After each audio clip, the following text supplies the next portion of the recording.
Thank you so much for having me tonight. Thank you so much for all coming to this talk, where I'm going to talk about becoming Hitler, the making of a Nazi, where Hitler turned from a fairly ordinary guy into the man whom we all know. Had you asked me many years ago whether I was ever going to write about Hitler, I would have answered, no way, there's just so many books about Hitler, why would I add yet another book about Hitler that just retells the same story over and over again? But when, I guess now about 14 years ago or so, I was looking for a topic for a new book. I realized that I increasingly really found all explanations of how Hitler became Hitler unsatisfactory. As a lot of you may know, people had long believed essentially Hitler's own story that he'd been told, that he had been radicalized while growing up, that he'd been radicalized in Vienna, and by the 1990s it had become clear that that story was really not true. It wasn't just an embellishment of a true story, but there was something fundamentally wrong. And so people had moved on then to say, well, if it was not his youth, if it was not his years as a young man in Vienna, it must have been the experiences of the First World War that made Hitler. And that is where I kind of entered this stage, because increasingly I just found the stories the claims didn't quite add up.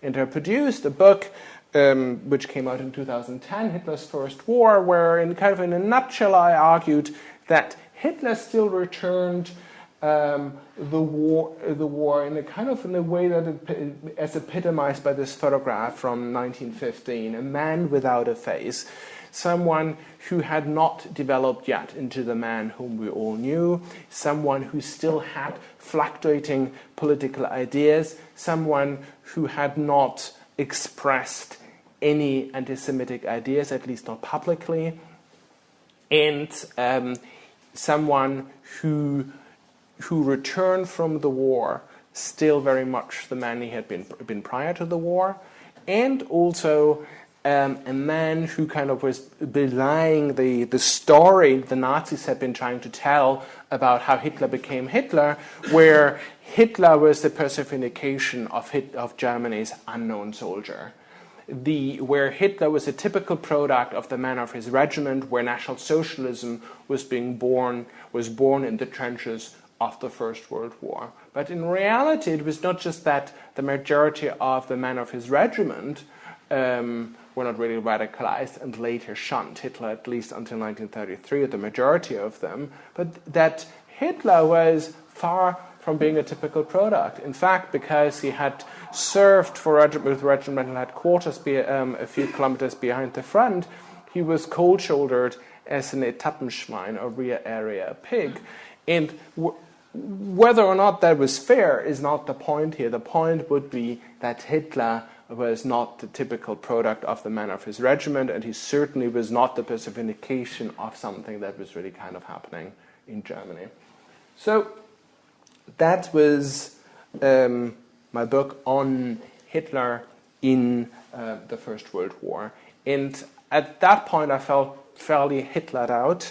I thought I was kind of done with Hitler, but increasingly I realized, I guess I was realizing two things. I was realizing that in talks like this, people would ask me afterwards, and they said, well, so if Hitler was not radicalized by that time, how is it possible that Hitler would then so quickly become the man whom we all know? How is it possible that a year later he would join the Nazi Party? How is it possible that he would be such a fervent anti-Semite within such a short period of time? And what I realized, I'd really only changed the question rather than really answered the new question that I had framed.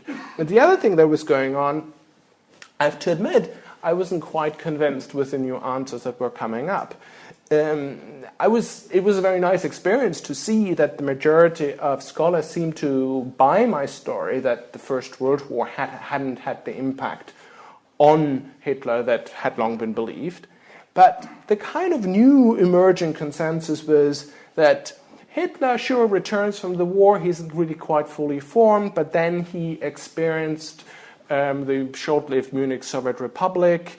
And then either already then or in its aftermath, Hitler is radicalized. And the story, and I know that I'm kind of generalizing here in a number of books, and was to say, well, Hitler then becomes a typical product of the right-wing milieu in the army in Munich. That like a sponge, he's just soaking up all these ideas in right-wing Munich around him. And again, this just didn't make sense to me, in part because there was no uniform right-wing milieu. It's not just the point that Munich was politically heterogeneous, but also that I knew that the right-wing milieu in which Hitler was moving was surprisingly heterogeneous. So it would simply not be possible to just soak up the ideas like a sponge. But you necessarily would have got to pick and choose. Like, obviously you can only pick and choose from what is available, like at a buffet, but you can still pick and choose and arrange your own meal. And it was really those two realizations that made me write this book, and that I really wanted to try to figure out how Hitler then did become Hitler. It is the story of Hitler's years in Munich after World War I.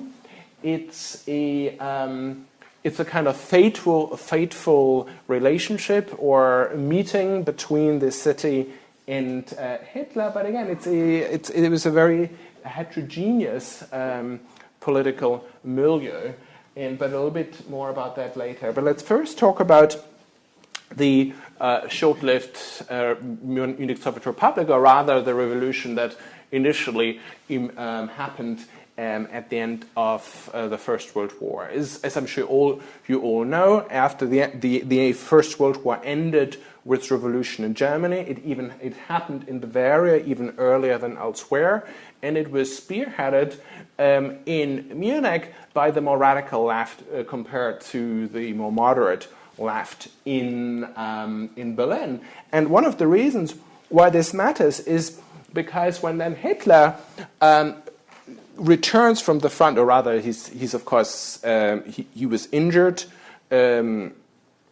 on the front and then had been treated in a military hospital in close to the Baltic Sea.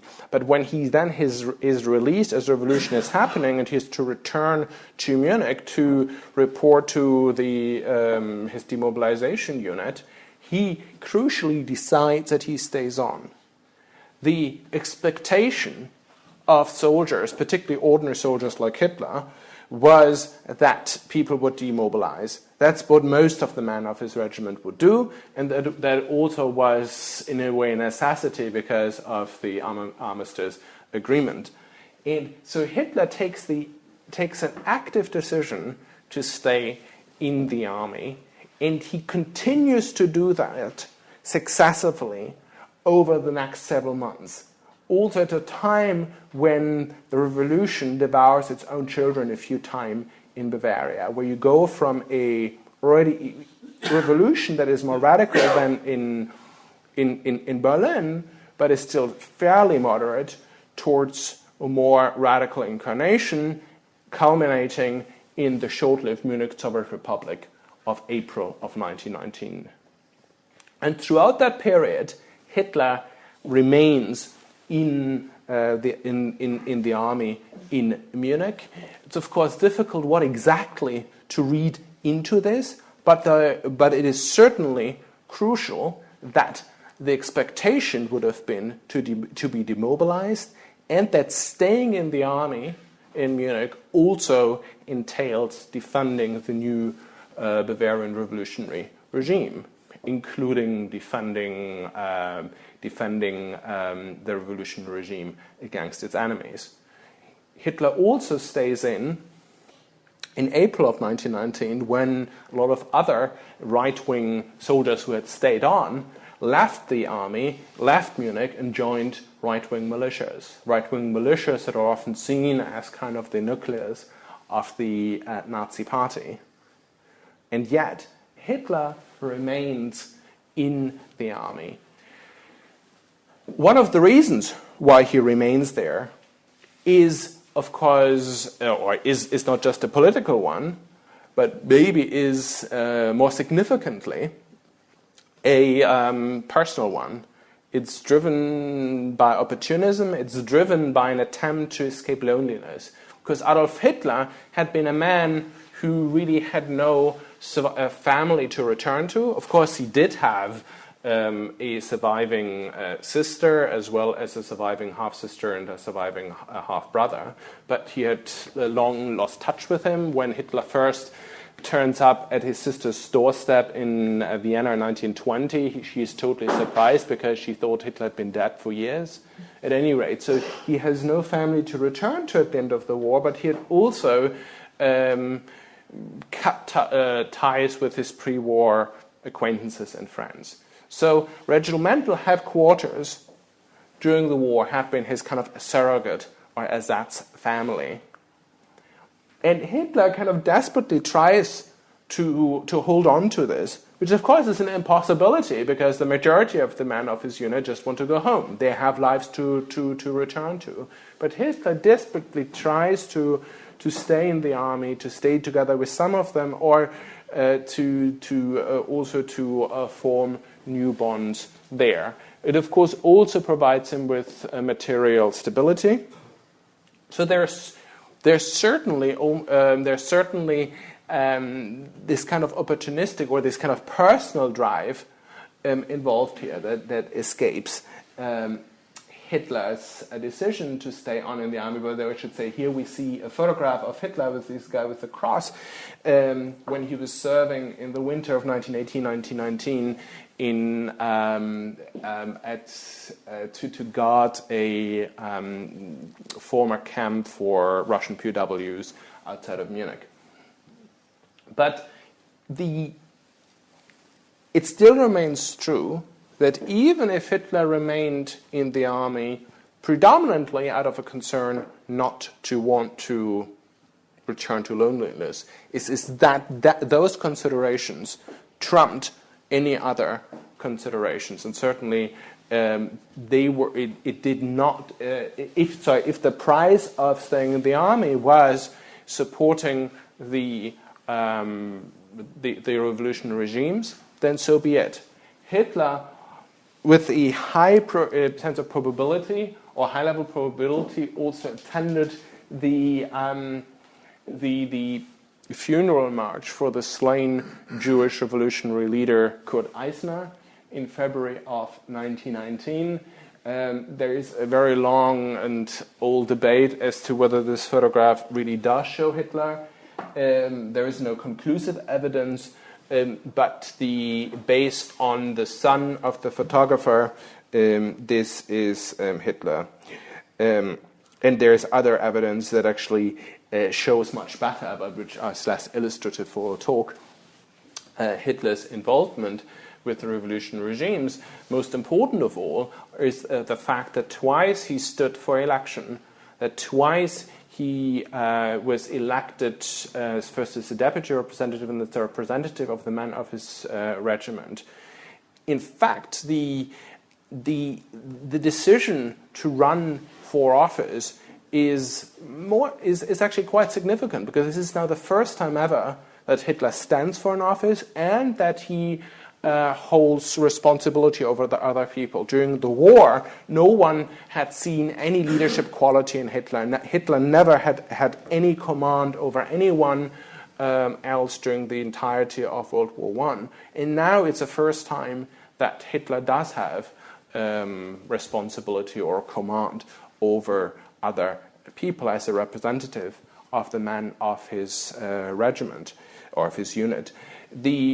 This is also significant because I think through that Hitler, kind of by learning by doing, realized that he was good at it, while before that even he himself probably hadn't realized this talent. But this election is also significant because of the political connotations that come with it. It's not just the fact that he is, but the second time when he's even running while the Munich Soviet Republic is in power.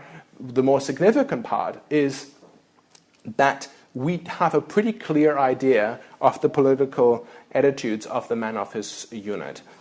Because when in January of 1919, the first Bavarian post-war elections took place, special election districts were being set up in military barracks for soldiers that had not been demobilized yet. This is why we actually know the election results of Hitler's unit. And the vast majority, I'm blanking with exact figures, but I think it's close to 80% of soldiers voted for moderate or radical left-wing parties in January in 1919. These are the very same men who, a few weeks later, vote for Hitler. So the very least we can say is that it's unlikely that these men would have seen in Hitler a radical counter-revolutionary. Because otherwise it's kind of inconceivable that they would have voted for Hitler. So my argument here is that Hitler acts in a way that is counterintuitive during the revolutionary period. Because, of course, later, Hitler Nazi propaganda would go on time and time again how Germany needed to be reformed against Bolshevism. There's, of course, the famous stab in the back idea that Germany was successful or winning Germany was being stabbed in the back by treacherous left-wingers and Jews.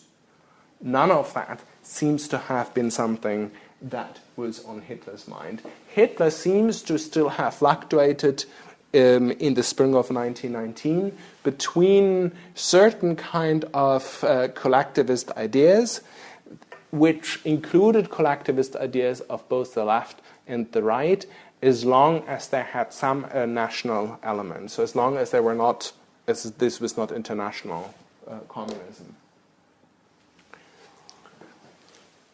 It was, as I argue in my book, it was really only in the summer of 1919 that Hitler is radicalized. Of course, the date is less important than the reason why Hitler is being radicalized. My argument is that Hitler's road to Damascus event was the signing and ratification of the Versailles Treaty.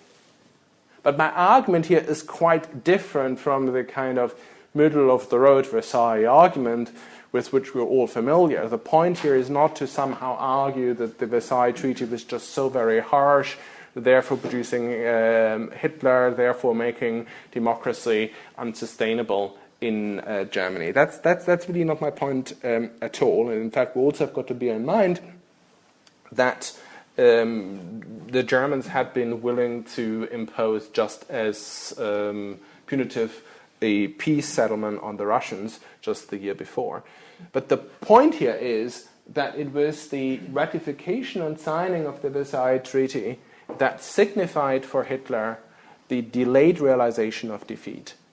Until then, Hitler, like so many other Germans, hadn't quite realized that Germany really had lost the war. The war, of course, had ended with an armistice in November of 1918, but crucially, of course, at that point, German soldiers were still standing in enemy territory. And the idea was, for a lot of Germans returning home, is that, well, look, this is some kind of draw. It's maybe not a very favorable draw, because, of course, the Germans were aware that the British and the French thought that they had won the war.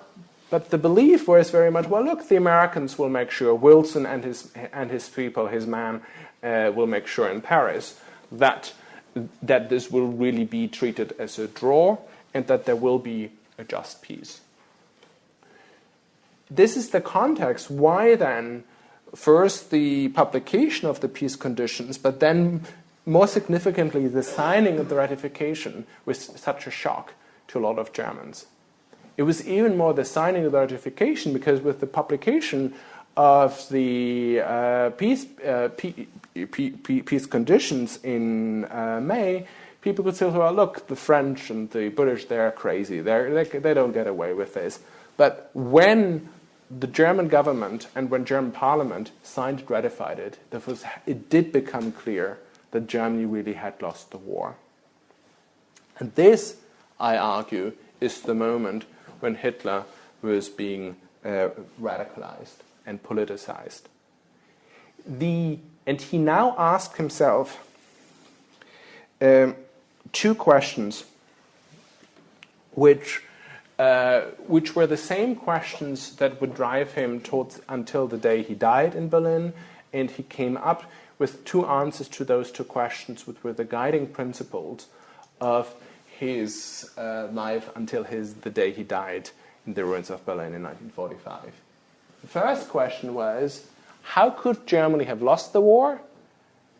And the second question, and maybe the more important question, because Hitler does not just want to refight the last war, is how would Germany have to be recast to be safe for all times? And I think we need to take those questions and the answers that he provides to them seriously. Hitler is often presented as a nihilist, as a kind of primal force who was just representing or echoing the frustrations and the hatreds of his day. And I think that really misses Hitler's point. I think we need really to take Hitler seriously as a man of ideas. This is not to say that his ideas were particularly original. This was not to say that his ideas were particularly rational. This is only to say that ideas genuinely mattered for Hitler, and that Hitler genuinely, from the moment of the realization of defeat, was trying to understand the architecture of the world in order to identify what he would have seen as the primary reasons for Germany's domestic weakness and for Germany's external weakness. The first answer as to the primary source for Germany's domestic weakness for Hitler was the supposedly pernicious impact or effect that Jews had on Germany, or the Jewish spirit had on Germany. And the second one was that the primary source of Germany's external weakness was insufficient territory, insufficient resources, and insufficient manpower. Both of which, of course, sounds familiar. I mean, we're, of course, all familiar with Lebensraum and Hitler's anti-Semitism. But there are two interesting things going on here. First is that his anti-Semitism initially was not anti-Bolshevik, or at least not predominantly anti-Bolshevik. And again, this is in post-revolutionary Munich. This goes back to my argument that Hitler precisely is not just soaking up all the ideas around him for the most popular strand of anti-Semitism in Munich had been anti-Bolshevik communism. Hitler's anti-Semitism was predominantly anti-capitalist in nature. It was ultimately about political economy and how supposedly the wrong ideas of political economy and of international finance and of interest will fatally weaken a country and make it uncompetitive versus other countries.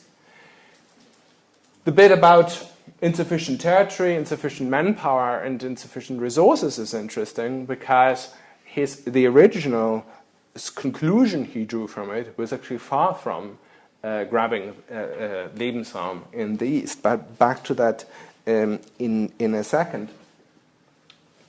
But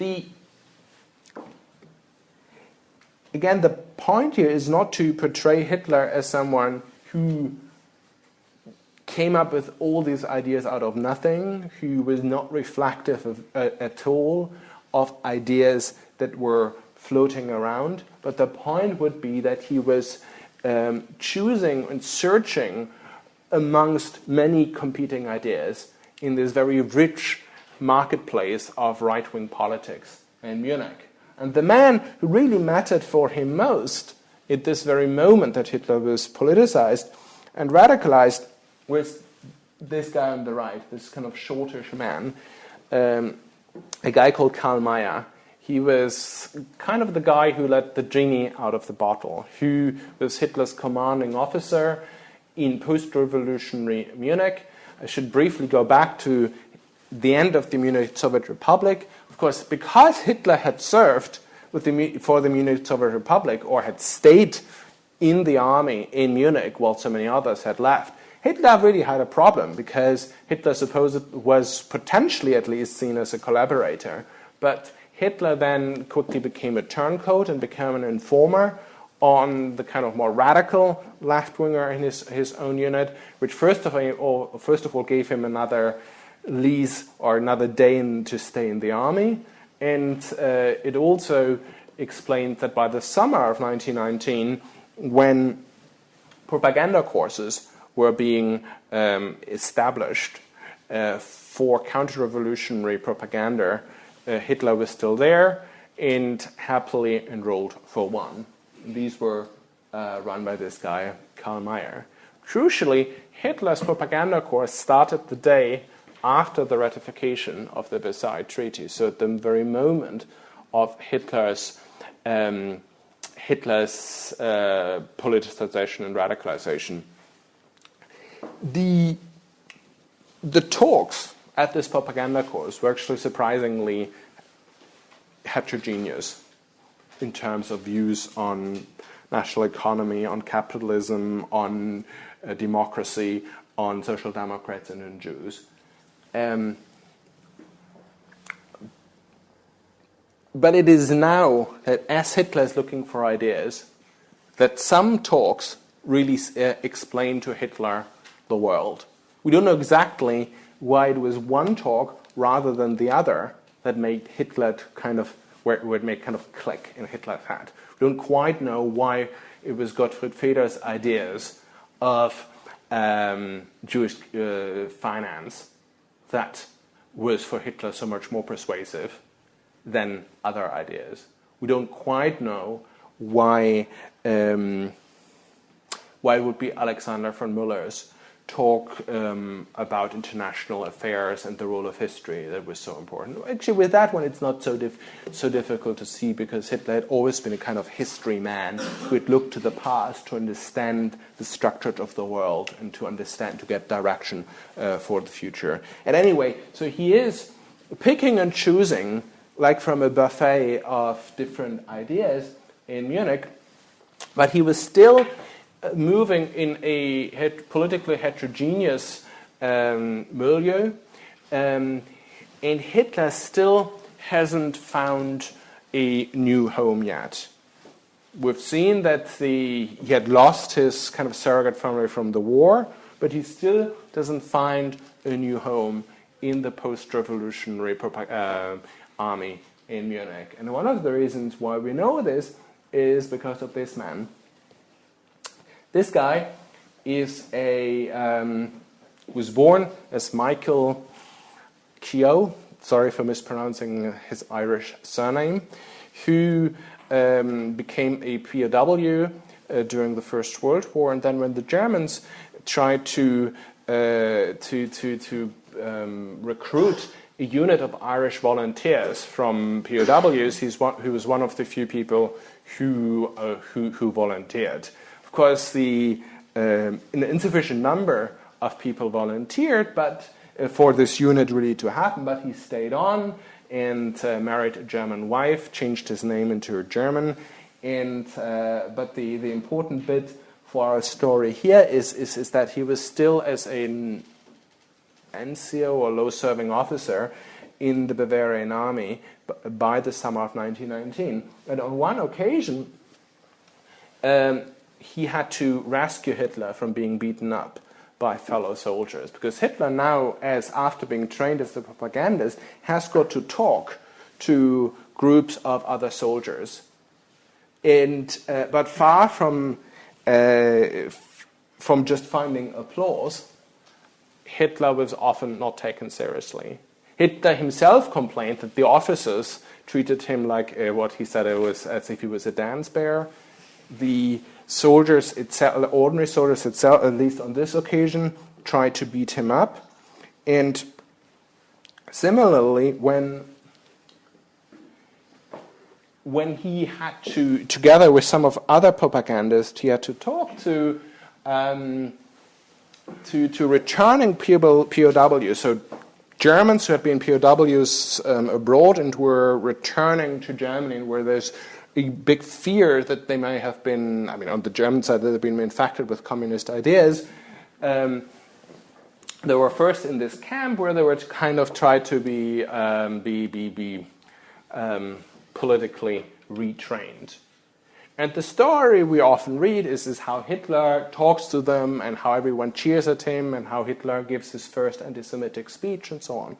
It is true that he gave his first known anti-Semitic speech there, but it is not true that these returning POWs were cheering to him, because the commander of this camp had not trusted Hitler and his fellow propagandists to let them anywhere close to the POWs, so they were really only allowed to speak to the guards of that camp, because again Hitler was not seen as reliable enough, or it would be seen too dangerous to have Hitler talk to the soldiers he supposedly talked to. So Hitler still is searching for a new home, and it is really only in September of 1919 when Hitler finally joins the Nazi Party, at that point still called the German Workers' Party, that Hitler finds a new home. Even then there were kind of false starts. In fact, Hitler initially tried to join a different party, a different right-wing party, the German Socialist Party, but they turned him down. They don't want to have him. They don't want to have him to write for their paper either. And but then Captain Mayer, that small guy who we saw earlier, sends him to observe the meeting of the German Workers' Party, so the nascent Nazi Party, in this back room in Munich. Also, and it is there that Hitler finds really like-minded man, where he finds not just a political home, but also quite literally a new home. What happens is that he's just observing this meeting, but then in the middle of the meeting, an attendee gets up and starts to, who's a separatist, who starts to argue that Bavaria would be far better off by not being together with Prussia, by not being part of a united Germany, and that Bavaria and Austria should go their own way and form a republic on the Danube. And it is at this moment of kind of Hitler's initial political convictions, because in a way this was the only political continuity that really runs from Hitler's teenage years to the day he died. His belief that all Germans should live under one roof, that Austrians shouldn't be living in this dynastic empire, but should be living under one roof. And it is at that moment that Hitler jumps up and lays into this guy, and he lays into this guy so successfully so that people just start cheering at him, that halfway through it the guy leaves the room, and that at the end of the meeting the chairman is so taken by Hitler that they invite him to come back. They invite him to join the party. They invite him to become a speaker. So it is, in that sense, almost by coincidence that Hitler ends up in this particular party, in part because he was rejected in the army, in part because he was turned down by this other party. But now Hitler has found a new home. He has found a new home in the nascent Nazi Party. The The Nazi Party, by the way, is a very small group of people. The name party, in a way, is really a misnomer here. The party at that time really, it initially just wanted to be a kind of secret society for working class people, to mirror this other secret society, which was the Tunis Society, which was meant to change the minds of leaders of important people in Munich who would have influence on other people. The idea was that the Nazi Party should have the same function for the working class. So this was a small group of people that met in this back room. They had not gone out into the public yet. They certainly would have not. They certainly did not contest elections. If you look around, I think that there might possibly be more people in this room now than at an ordinary meeting of the Nazi Party at that time. To just give you an idea of the kind of party that is that Hitler is joining here. But here he really has found fertile ground. He has found like-minded men. There, of course, I mean, Hitler first has to kind of elbow out one of the two leaders of the party who wants that party to remain to be this kind of secret society. Because Hitler, of course, is anything but a secret society person. He, of course, now really wants to speak. He wants the party to go out in the open. What makes him different is this suddenly recognized or found talent to be speaking. And so it would be useless for Hitler to be part of the secret society. So what emerges over the winter of 1919-1920 is this kind of power struggle within the Nazi Party, as a result of which the other guy is being pushed out, and Hitler and the first chairman are triumphant. This is still a party that is really not representing mainstream political mentalities in Munich, neither left-wing or right-wing. In a way, the whole point is that this is a radical splinter group explicitly set up against mainstream Bavarian conservatism.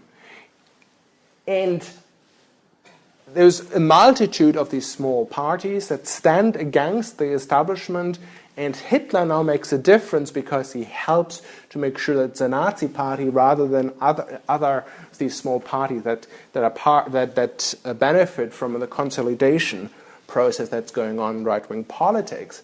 But at this point, the Bavarian establishment, the Bavarian conservative establishment, is still cold shouldering Hitler. They see no use for him. They start to see use for him in later, closer to the putsch, but at that point they see in him as a tool to pursue their own ends. They don't realize that they at some point might become Hitler's tools. And in fact, the people Hitler hangs out with in Munich socially are disproportionately non-Bavarians, non-local people who a lot of them had moved to Bavaria in the years prior to, just a few years before. A lot of them were Protestant in Catholic Bavaria, and a lot of them were actually Germans who had grown up outside of the borders of Germany, like Hitler himself, who's of course Austrian, has been born in Cairo. Not Cairo. Was it Cairo? Well, certainly in Egypt. And the person who was maybe most important for him in these early years, emotionally, is the German girl from New York, someone called Helene Hanfstengel. You may be far more familiar with the story of her husband, Putzi Hanfstengel, who later became Hitler's foreign press chief before breaking with him and then defecting to America and then informing on Hitler and hanging and meeting up with the US president, and he knew the American elite from his days of studying at Harvard. But the reason why we think today that Putzi Hamstengel was so important is because Putzi Hamstengel wrote a number of very successful books where he was always presenting himself as much more important than he really was, while the really important person was Helena Hamstengel, where he would spend almost every day to meet, to have lunch and to talk informally, to even talk about politics. But that's in a way a story for a different day, or for you to read my book, because I was really just mentioning her at this point to show how Hitler is starting to really matter in right-wing politics in Munich, but he's still very much part of a sub-milieu of right-wing politics. In a way, that also helps Hitler to find a place, because had he just tried to be part of this mainstream conservative milieu, that milieu was hundreds of years old. It would have been very difficult for a kind of someone coming from nowhere to thrive there. But it was in this splinter group that stood against the milieu, in this populist milieu, where someone like Hitler had a place.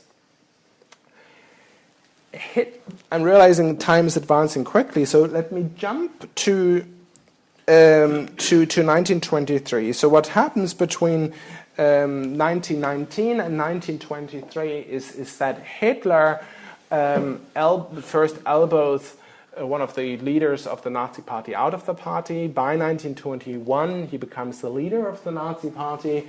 By late 1922, people start to refer to him as a Bavarian Mussolini. And by 1923, of course, he's strong enough, or he thinks he's strong enough, to launch a coup d'etat. There's been a very long-standing discussion as to whether Hitler really believed, how important Hitler was at this time really within the party, and also whether Hitler already saw himself as the future of the future leader of Germany. And we often read that Hitler was just the Trommler, he was just the drummer for someone who was bigger for him, that he himself hadn't really seen yet, that the future would lie with him. That this would only have come much later, and that at this point Hitler was already almost like a marionette of other people standing behind him. I think that's quite wrong, but let me first tell you that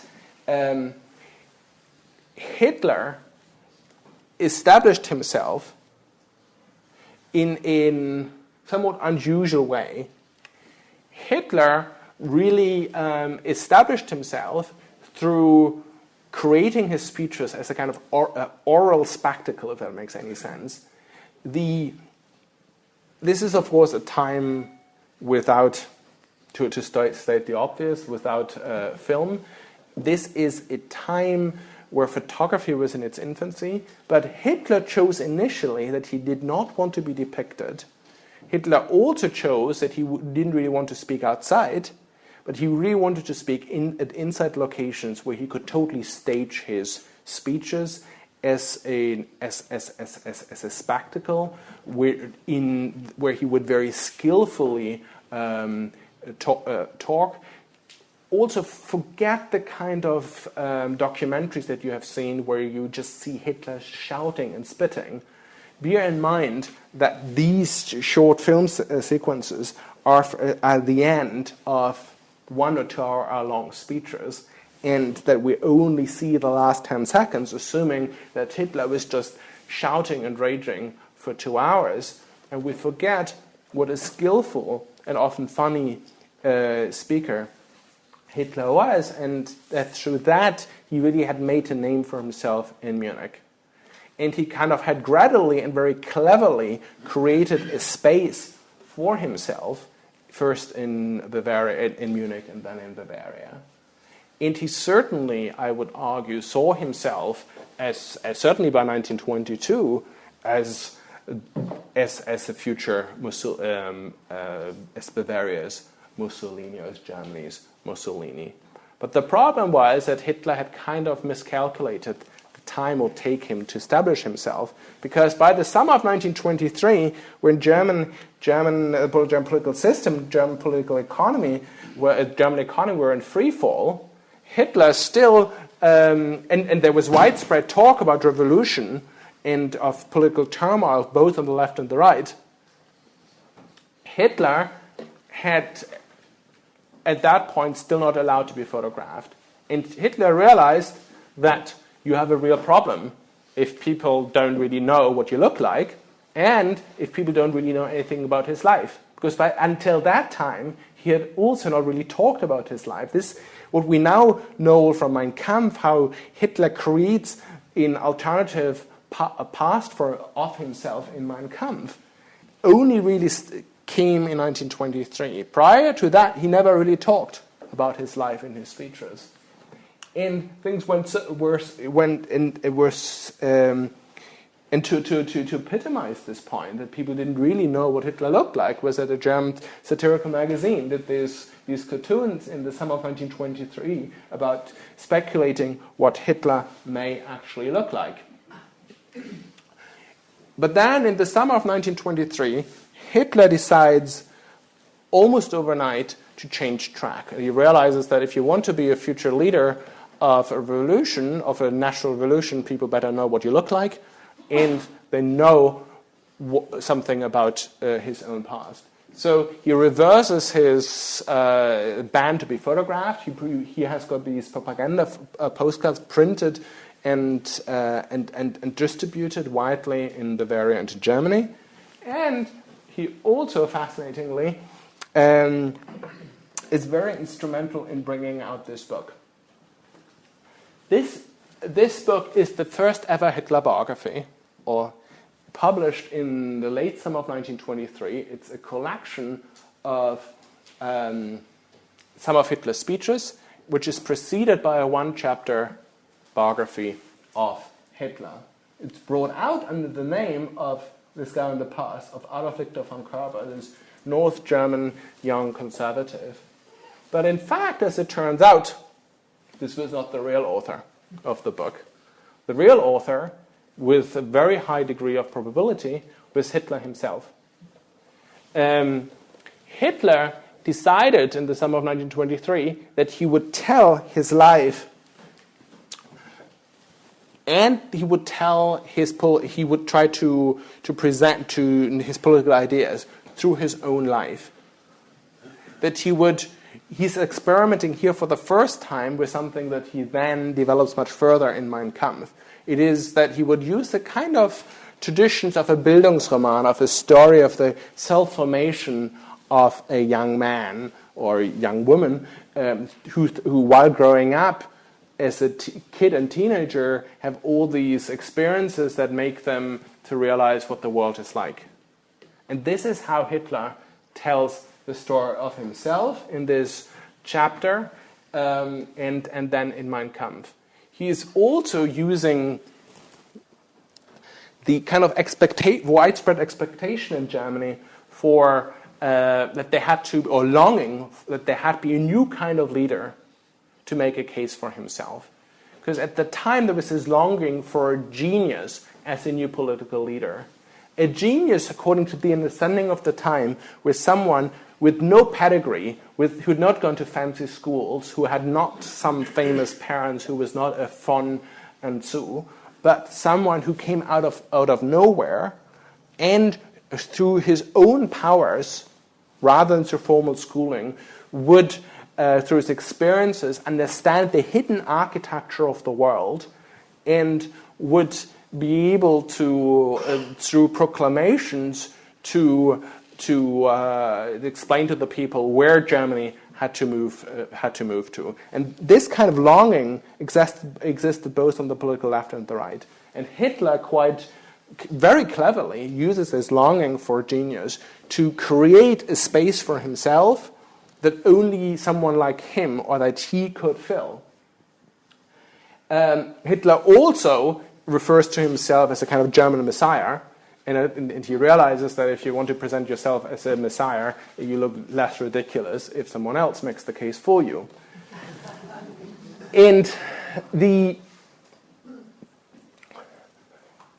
But this is also very clever on Hitler and shows that Hitler was a very conniving and clever political operator at this point, was because this allows him to pay lip service to the idea that he was just the drummer for someone else, that he needed to be piggybacked by people like Ludendorff, the first Director General, with whom he carries out the putsch, to power, while in reality cleverly creating the expectation of a new kind of leader, which could not possibly be someone like Ludendorff.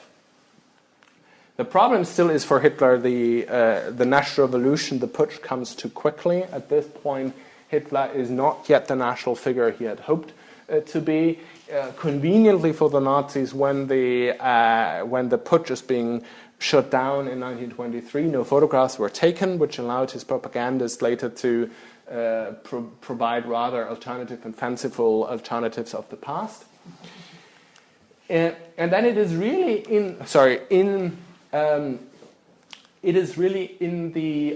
his trial that Hitler finds a national stage.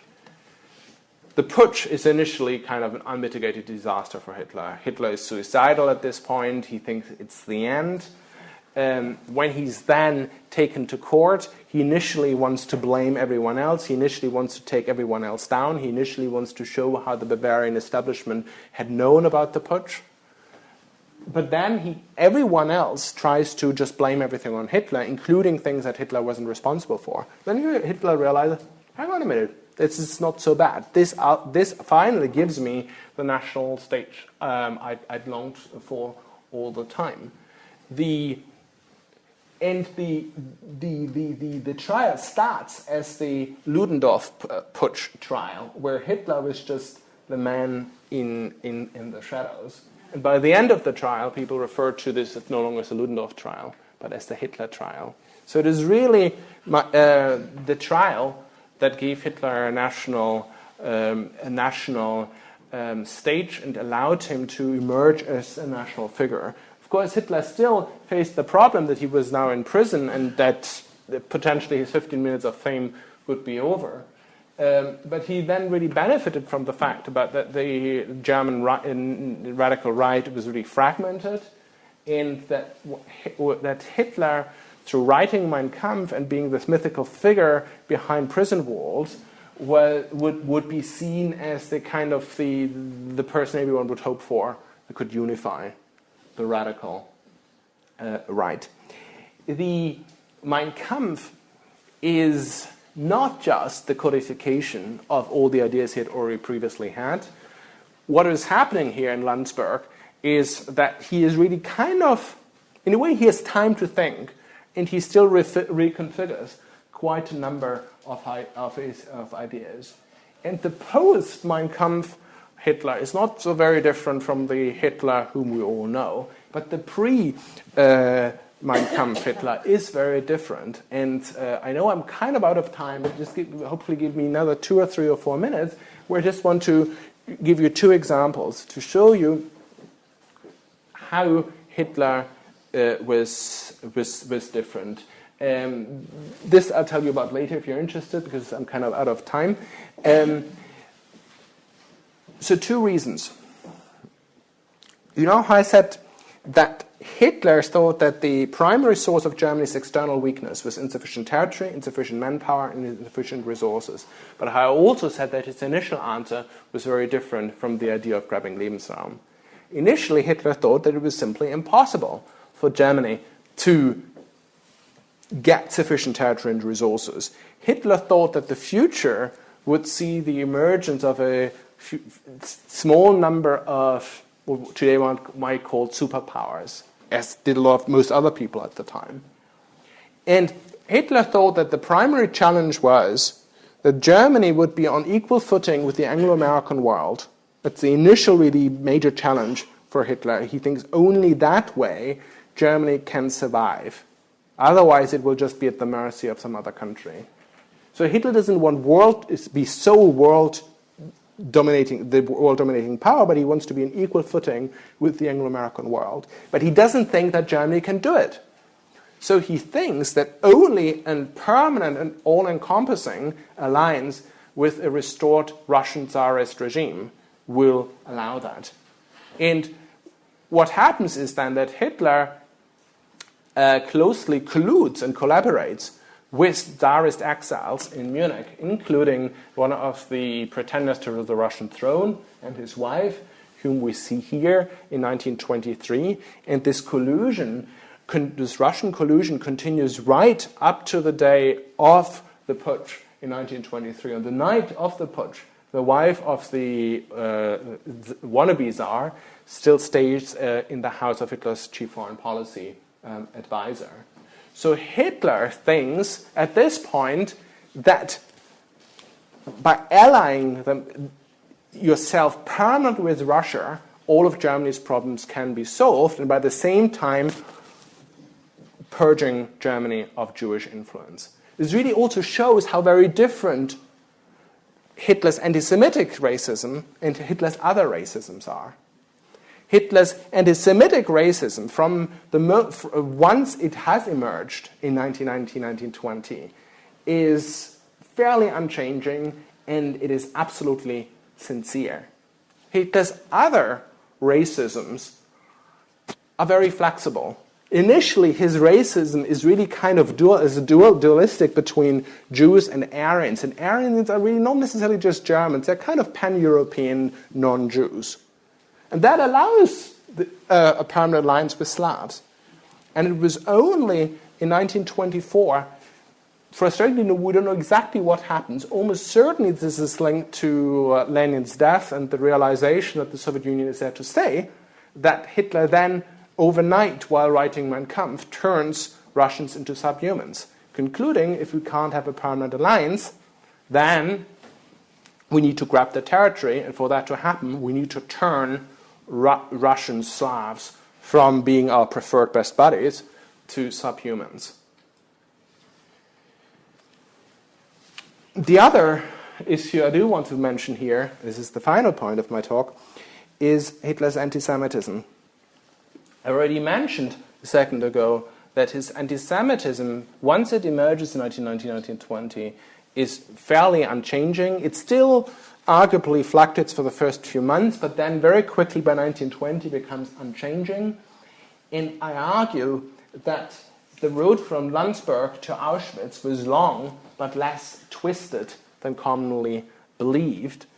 And there are, I believe, at least 4 pieces of evidence, only 2 of which I presented in my book because of 2 I only became aware afterwards, where Hitler defined his preferred final solution in the early 1920s, a preferred final solution that was genocidal in character. And the really interesting thing here is that this is the one field of policy where Hitler in private is more radical than in public. In general, he is most other things he's more radical in public because he's feeding off his audience. He's repeating and making things bigger for which he gets a response. For anti-Semitism, it's different. Of course, he's already radical enough in public, but in private, he's more radical. In private, he says that the best thing to do would be to kill all the Jews. Hitler, however, does believe by 1923 just that this is a preferred final solution that is not practical. He tells one journalist, I've looked at it from old times, it's just not possible. So Hitler, therefore, looks for, or is willing to settle on what he sees as second or third best final solutions if the best final solution is impossible, because that still increases Germany's chance of survival in his world of ideas. But I think this is also significant if we want to understand the continuity between what I'm talking here and the Holocaust. We often today get this idea of I don't know, in public it's often all a Hitler, but in scholarship it's often Hitler's almost written out of the story. Hitler is just the guy who gives speeches, who inspires, all these other people who then really matter during the evolution of the final solution. And I would argue, which is still a tentative argument, that there is a far more direct link between the Hitler I've presented to you today and the Hitler who produced Auschwitz and all the other death camps and all the other horrors of the Second World War. Thank you.